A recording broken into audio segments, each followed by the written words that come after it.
Hello students, today we are going to continue with the chapter 3, Elections and Representations in India of our class 11th political science textbook, Indian Constitution at Work.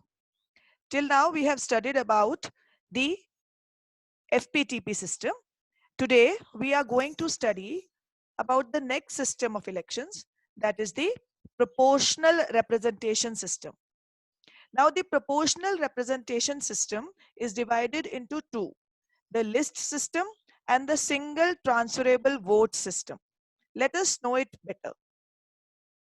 The list system, parties draw up a list of their candidates for each constituency. Voters vote for the list. Number of seats is equal to proportion to the votes polled. Suppose 1000 votes are required to win one seat. Particular party obtains 5005. In that case, the first 5 candidates in the list drawn up, that party will be declared elected. This is used in Belgium, Sweden, Italy, Portugal, and each constituency elects several representatives. Like in the FPTP system, we were electing one person.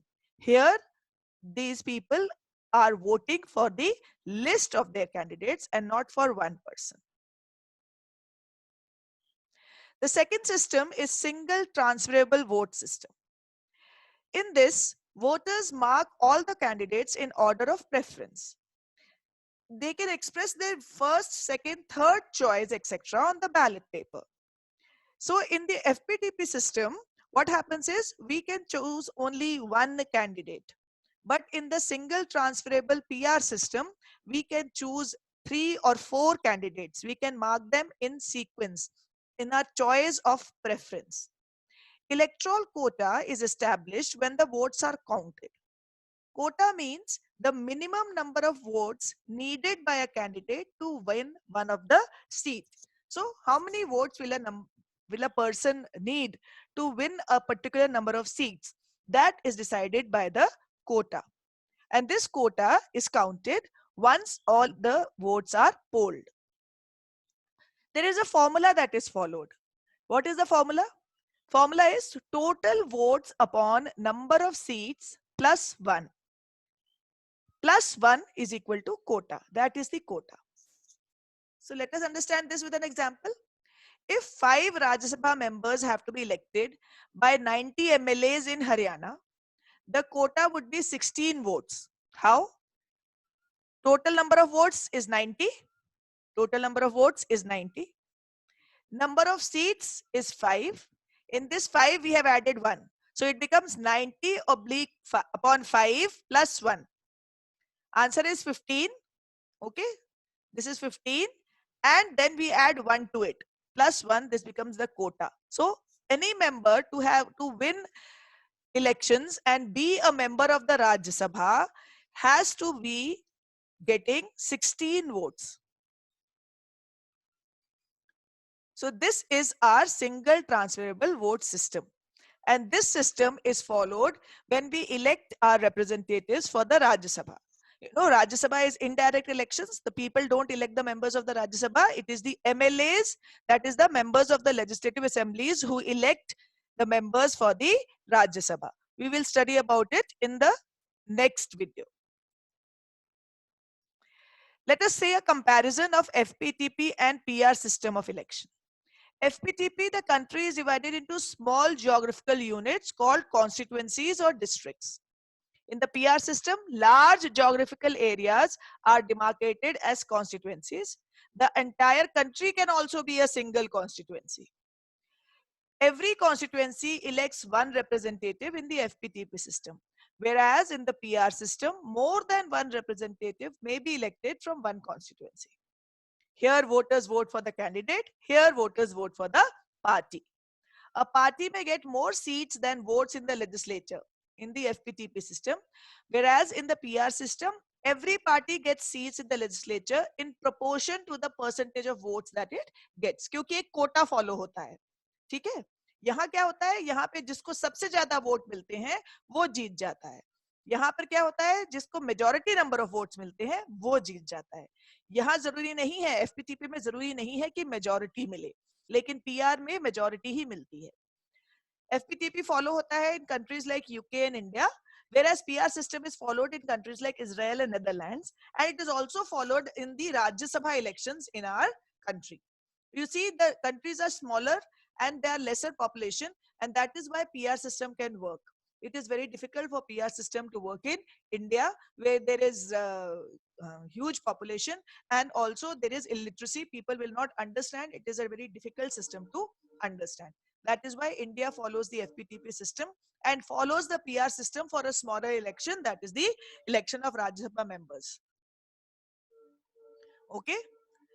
Why did India adopt? See, we have come to this slide. Why did India adopt the FPTP system? The entire system is extremely simple to understand, like I told you.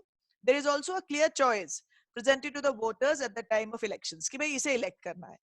Voters have to simply endorse a candidate or party whom they know as their own representative and can hold him or her accountable. So Kevin, we can simply say that we voted for you and you are not doing the job. We don't have to bother about the party. We don't have to go to the party. We can just talk to that one person whom we have elected and sent as our representative to the parliament.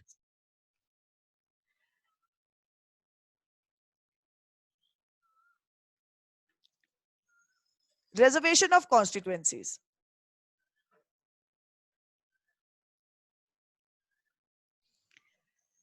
This is another important point that we need to know about our election system.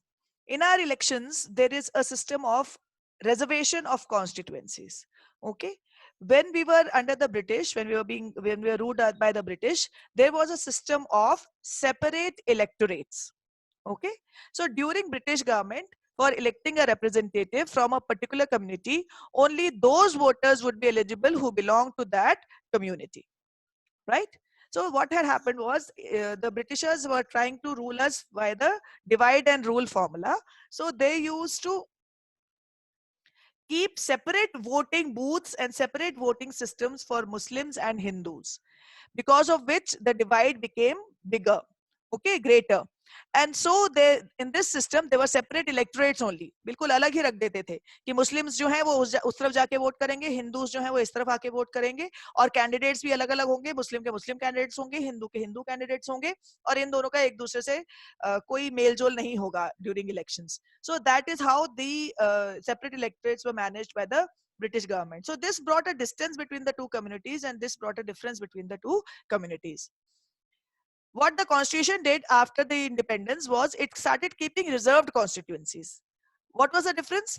All voters in the constituency are eligible to vote, but the candidates must belong to only a particular community or social section for which the seat is reserved.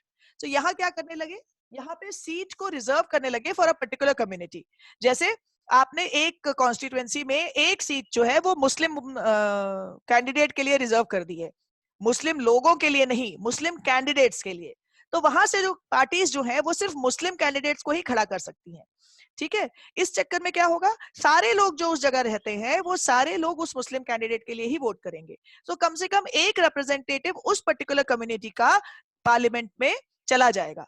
ठीक है. So this can be any community. It can be a woman candidate, it can be a Muslim candidate, it can be a scheduled caste candidate, it can be a scheduled tribe candidate, it could be from the from any other community, it could be a Parsi, and any other community, for whatever community that particular constituency is selected, okay, and reserved. So anybody from that community, that particular religion, caste, or society, social system, or can be elected and sent to the parliament. So here what happens? All the voters vote. ठीक है. सिर्फ उस community के नहीं बल्कि सारे voters उसको वहां से वोट करेंगे जो उस कंस्टिट्यूएंसी में वोट कर रहे हैं. Okay. So this reserved constituencies also help the minority communities to be a part of the government. That is why the Indian Constitution adopted this system of reserved constituencies. I hope you have understood the PR system and the reservation of constituencies in our constitution and in our election system. We will continue further in our next video. Thank you. Stay home, stay safe.